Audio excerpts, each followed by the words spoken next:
सुप्रभात बच्चों, कैसे हैं आप सब। उम्मीद करती हूँ आप सब अच्छे होंगे। तो बच्चों, आज की कक्षा में हम पढ़ने वाले हैं अध्याय नंबर 5, जिसका शीर्षक है चंद्रशेखर आजाद। तो बच्चों, इस अध्याय में हम चंद्रशेखर आजाद के बारे में पढ़ेंगे। तो सबसे पहले हम पढ़ेंगे पाठ का उद्देश्य। चंद्रशेखर की देशभक्ति, सहनशीलता और साहस से कौन परिचित नहीं है। देश पर कुर्बान होना और कर्तव्य परायणता को निभाना यह उनके ही स्वभाव में था। तो बच्चों, यहाँ पे हमें चंद्रशेखर आजाद का एक चित्र भी दिया गया है। तो चलिए अध्याय को शुरू करते हैं। भारत माँ की स्वतंत्रता के लिए अपने प्राणों की आहुति देने वाले क्रांतिकारियों की सूची छोटी नहीं है, लेकिन इस सूची में कुछ नाम ऐसे हैं कि जिनकी याद आते ही मन श्रद्धा से भर आता है। चंद्रशेखर आजाद एक ऐसा ही नाम है। उनका जन्म 23 जुलाई 1906 को उत्तर प्रदेश के उन्नाव जिले में भद्रक नामक गांव में हुआ था। उनके पिता का नाम पंडित सीताराम तिवारी और माता का नाम नगरानी देवी था। बच्चों, चंद्रशेखर आजाद का जन्म कब हुआ था? 23 जुलाई 1906 में। कहाँ हुआ था? उत्तर प्रदेश उन्नाव जिले में भद्रक नामक गांव में हुआ था। और उनके पिता का नाम क्या था? पंडित सीताराम तिवारी और माता का नाम जगरानी देवी था। चंद्रशेखर आजाद के पिता मध्य प्रदेश के अलीराजपुर तब झाबुआ जिले में काम करते थे।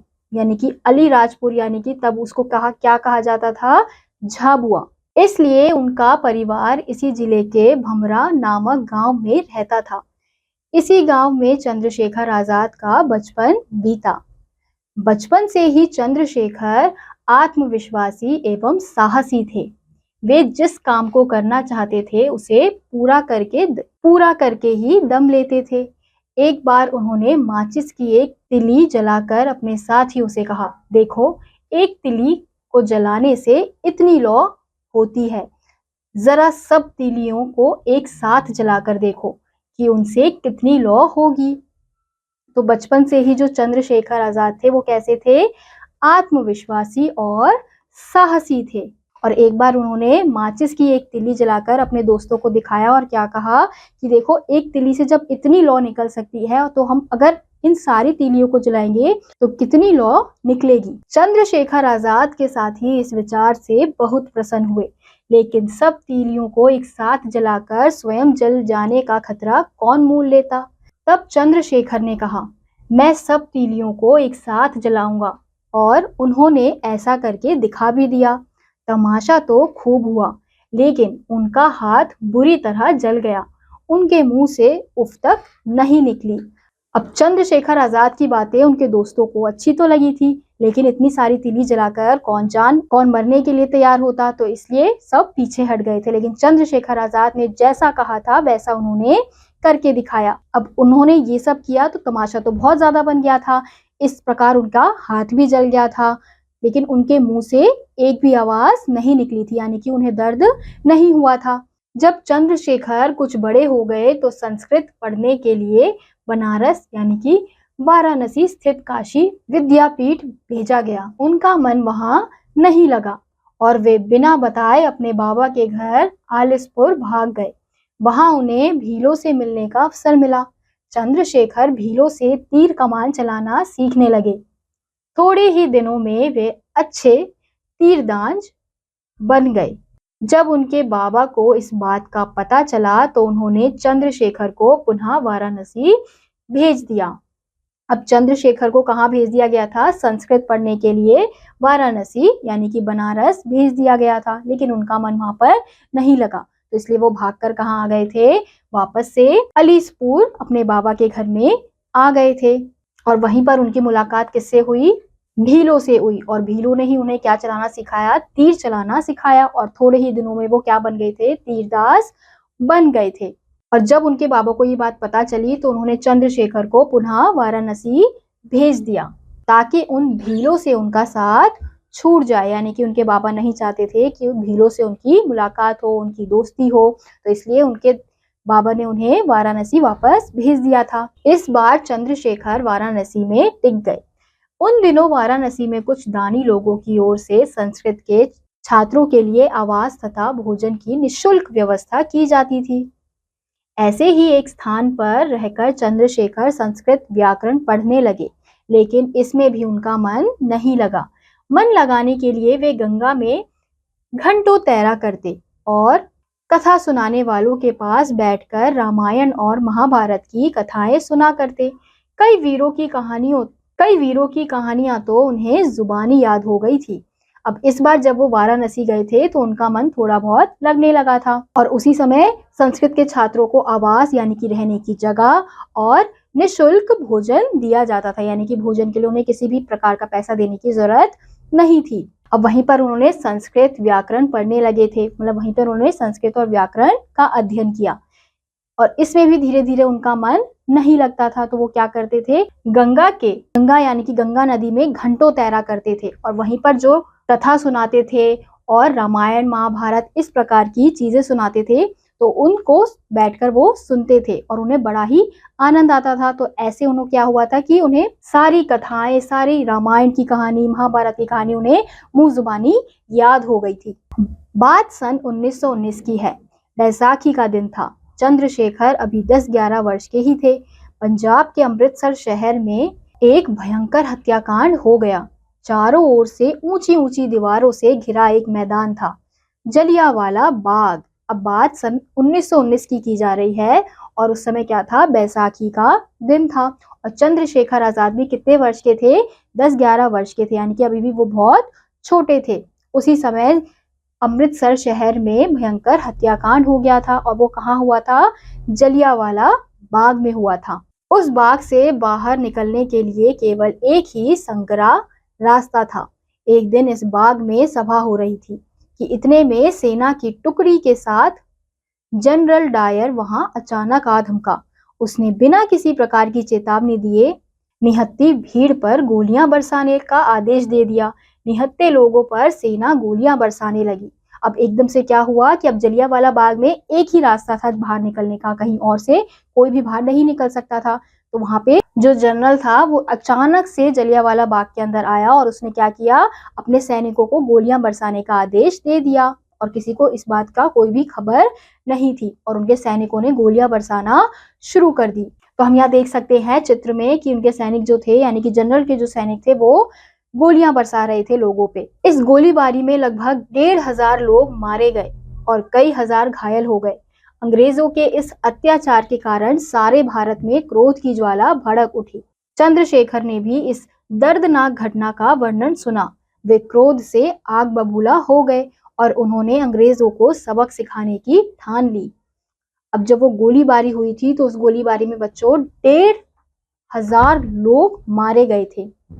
तो ये सब बातें जब चंद्रशेखर ने सुनी तो वो कैसे हो गए थे, आग बबूला हो गए थे, यानी कि उन्हें बहुत ही ज्यादा गुस्सा आया था। फिर उन्होंने क्या ठान लिया था कि अब वो अंग्रेज से बदला लेंगे। अब वो कितने साल के थे, 10-11 वर्ष के थे, लेकिन तब भी उनके मन में क्या आया, क्रोध आया। अब 10-11 साल का बच्चा अगर इस प्रकार का क्रोध लेगा तो वो किस प्रकार से अंग्रेज से बदला लेता है, तो हमें यही अध्याय में बताया गया है। उन्हीं दिनों इंग्लैंड के युवराज एडवर्ड भारत आने वाले थे। उनका वाराणसी आने का भी कार्यक्रम था। कांग्रेस के नेताओं ने तय किया कि उनका बहिष्कार किया जाए।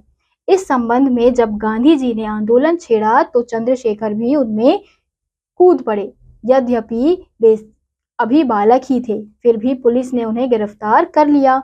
उस समय क्या हुआ था, युवराज एडवर्ड भारत आने वाले थे और कांग्रेस नेताओं ने तय किया था कि उनका बहिष्कार किया जाएगा, क्योंकि अंग्रेजों ने क्या किया था, जलियांवाला बाग का हत्याकांड किया था, लोगों पे ऐसे ही गोलियां बरसा दी थी। तो इसलिए जो कांग्रेस के नेता थे उन्होंने उनका बहिष्कार करने का सोचा था और इसमें गांधी जी ने आंदोलन चलाया था और उस आंदोलन में चंद्रशेखर आजाद भी घुस गए थे। हालांकि वो अभी भी बच्चे ही थे, लेकिन पुलिस ने उन्हें तब भी पकड़ लिया था। कचहरी में मजिस्ट्रेट ने पूछा, तुम्हारा नाम क्या है? चंद्रशेखर ने अकड़कर उत्तर दिया, आजाद। तुम्हारे बाप का क्या नाम है? तुम्हारे बाप का नाम क्या है? स्वतंत्रता। तुम्हारा घर कहाँ है? जेल। जैसे ही जैसे ही उन्हें कोर्ट यानी कि कचहरी में लेके जाया गया, तो जब मजिस्ट्रेट ने उनसे सवाल पूछना शुरू किया तो उनसे सबसे पहले पूछा गया कि उनका नाम क्या है। तो उन्होंने अपना नाम क्या बताया? आजाद। और फिर जब उन्होंने उनके पिता का नाम पूछा तो अपने पिता का नाम बताया स्वतंत्रता। और जब उनसे पूछा कि तुम्हारा घर कहाँ है, तो उन्होंने क्या कहा? जेल, यानी कि जेल जो है वो उनका घर है। मजिस्ट्रेट ने आज्ञा दी, इसे ले जाओ और 15 कोड़े लगाकर छोड़ दो। उन दिनों कोड़ों की सजा देने का दंड बहुत ही क्रूर था। इस घटना का वर्णन पंडित जवाहरलाल नेहरू ने अपनी आत्मकथा में इस प्रकार किया है। कोड़े एक एक करके उसकी पीठ पर पड़ते और उसकी चमड़ी उधेड़ डाली। वह हर बार कोड़ा पड़ने पर चिल्लाता, महात्मा गांधी की जय। वह लड़का तब तक नारे लगाता रहा जब तक वह बेहोश होकर गिर नहीं पड़ा। तो मजिस्ट्रेट ने क्या आज्ञा दी थी बच्चों कि इन्हें जेल में बंद नहीं करेंगे, क्या करेंगे? इन पे 15 कोड़े मारेंगे। तो उस समय जो कोड़े की दंड देने की प्रक्रिया थी वो बहुत ही ज्यादा क्रूर थी, यानी कि जब पुराने समय में लोग क्या करते थे, सजा देने के लिए लोगों को मारते थे, कोड़े से मारते थे। इस घटना के आधार पर जो हमारे पंडित जवाहरलाल नेहरू हैं, उन्होंने भी एक आत्मकथा लिखी थी और वो आत्मकथा यही थी कि कोड़े एक एक करके उनकी पीठ पर पड़ते और हर कोड़े में वो चिल्लाते और क्या नारा लगाते कि महात्मा गांधी की जय। क्योंकि महात्मा गांधी जो थे वो अंग्रेजों के खिलाफ आंदोलन कर रहे थे, तो इसलिए वो जो चंद्रशेखर आजाद थे वो महात्मा गांधी जी के साथ थे और उन्हें तब तक कोड़े मारे गए जब तक वो बेहोश नहीं हो गए। इस घटना के बाद से ही वह बालक आजाद के नाम से विख्यात हो गया। उन्हीं दिनों भारत के कुछ क्रांतिकारी अपना एक संगठन बना रहे थे। चंद्रशेखर आजाद उनसे बहुत प्रभावित हुए और वे भी उनके दल में शामिल हो गए। क्रांतिकारियों का कहना था कि अंग्रेज अहिंसा के तरीकों से भारत नहीं छोड़ेंगे, उनको भय दिखाकर भारत छोड़ने के लिए मजबूर करना होगा। तो बच्चों इस घटना के बाद से ही उनका नाम क्या पड़ गया था? आजाद पड़ गया था। इसलिए उन्हें क्या कहा जाता था? चंद्रशेखर आजाद कहा जाता था। अब कुछ क्रांतिकारियों ने अपना संगठन बनाया था, किसके खिलाफ? अंग्रेजों के खिलाफ। अब जो क्रांतिकारी थी वो समझ गए थे कि जो अंग्रेज है वो बिना किसी अहिंसा के तो यहाँ से नहीं जाएंगे, तो इसलिए उनको भी हिंसा करनी जरूरी है। क्रांतिकारी दल के सामने बड़ी समस्या यह थी कि संगठन के लिए धन कहां से जुटाया जाए। संगठन के कुछ सदस्यों ने सन 1926 में उत्तर प्रदेश के काकोरी स्टेशन के निकट चलती रेलगाड़ी को रोक लिया और इस डिब्बे को लूट लिया जिसमें सरकारी खजाना जा रहा था। इतिहास में इस घटना को काकोरी कांड कहा जाता है। अब क्रांतिकारी दल के पास इतने पैसे नहीं थे कि वो आंदोलन के लिए सामान खरीद सके, तो अब उन्हें ये चिंता थी कि सामान के लिए पैसे आएंगे कहाँ से, दल बनाने के लिए पैसे आएंगे कहाँ से। तो इसलिए उन्होंने क्या किया था, सन 1926 में उत्तर प्रदेश के काकोरी स्टेशन के निकट से एक रेलगाड़ी जा रही थी और उसमें बहुत सारा अंग्रेज का जो था वो धन था, सोना था। तो उन्होंने क्या किया, उस सोने को चुरा लिया। इसलिए उस दिन के बाद से उसे क्या कहा जाता था? काकोरी कांड कहा जाता था। इस घटना के एकदम बाद ब्रिटिश सरकार ने क्रांतिकारियों को गिरफ्तार करना शुरू कर दिया, लेकिन चंद्रशेखर आजाद चकमा देते रहे। उन्हें पकड़ने के लिए सरकार की ओर से इनाम घोषित किया गया। चंद्रशेखर आजाद ने भी ठान लिया था कि जब तक जिंदा हूं अंग्रेजी हुकूमत उन्हें गिरफ्तार नहीं कर पाएगी। हाँ, मरने के बाद ही कोई मेरी लाश को गिरफ्तार कर पाएगा। अब इस घटना के बाद से बच्चों जो ब्रिटिश सरकार थी वो सब क्रांतिकारियों को गिरफ्तार करने लगी थी, लेकिन जो चंद्रशेखर आजाद थे वो उन्हें चकमा देकर हमेशा भाग जाते थे, क्योंकि उन्होंने ठान ली थी कि जब तक मैं जिंदा हूं अंग्रेजी की हुकूमत तो नहीं चलने दूंगा। अब मुझे गिरफ्तार तुम जीते जी तो नहीं कर पाओगे, हाँ अगर मैं मर गया तो मेरी लाश को गिरफ्तार जरूर कर सकते हो। काकोरी कांड में गिरफ्तार हुए अन्य लोगों पर मुकदमा चलता रहा। इस समय चंद्रशेखर आजाद झांसी के आसपास के स्थानों में छिपे रहे और बंदूक चलाने का अभ्यास करते रहे। अब जब काकोरी कांड हुआ था तो और लोगों पे तो मुकदमा चल रहा था, लेकिन जो चंद्रशेखर आजाद थे वो झांसी के आसपास के स्थानों में छिपे हुए थे और वहां पर बंदूक चलाने का अभ्यास कर रहे थे। बात 27 फरवरी 1931 की है, दिन के 10 बज रहे थे। चंद्रशेखर आजाद इलाहाबाद के अल्फ्रेड पार्क में अपने एक साथी सुखदेव राज के साथ बैठे थे। इतने में 2 पुलिस अधिकारी वहां आ पहुंचे। उनमें से एक आजाद को पहचानता था। उसने तुरंत इसकी सूचना पुलिस अधिकारी जॉन नॉट बाबर को दे दी। नॉट बाबर खबर पाते ही अपने साथ कुछ सिपाहियों को लेकर अल्फ्रेड पार्क जा पहुंचा। उसने आजाद से कुछ दूरी पर अपनी जीप रोक दी। पुलिस की जीप देखकर आजाद का साथी तो भाग गया, किंतु वे वहीं डटे रहे। पूरे 1 घंटे तक पुलिस दल और आजाद के बीच गोलियां चलती रही। अब एक दिन क्या हुआ बच्चों कि 27 फरवरी 1931 को दिन के 10 बज रहे थे और चंद्रशेखर आजाद इलाहाबाद के अल्फ्रेड पार्क में अपने दोस्त के साथ, सुखदेव के साथ वहां पर बैठे हुए थे। तो वहां पर जो 2 पुलिस कर्मचारी थे वहां पर आए और उनमें से एक पुलिस कर्मचारी चंद्रशेखर आजाद को जानता था। तो उसने जब चंद्रशेखर आजाद को देखा तो उसने अपने अधिकारी जॉन नॉट बाबर को बता दिया। अब जॉन नॉट बाबर जल्दी से उस पार्क की तरफ आया और कुछ दूर अपनी जीप खड़ी कर दी। अब जो चंद्रशेखर आजाद का मित्र था, साथी था सुखदेव, उसने तो पुलिस की जीप देख ली थी, तो इसलिए वो तो वहां से भाग गया। लेकिन चंद्रशेखर आजाद वहीं डटे रहे, वहीं खड़े रहे।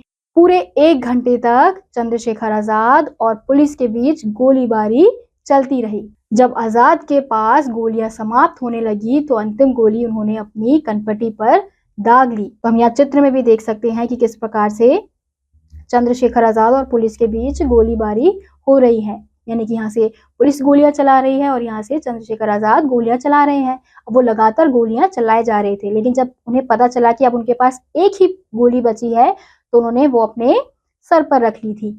इस प्रकार एक महान देशभक्त योद्धा ने मातृभूमि की स्वतंत्रता के लिए अपने प्राणों की आहुति दे दी।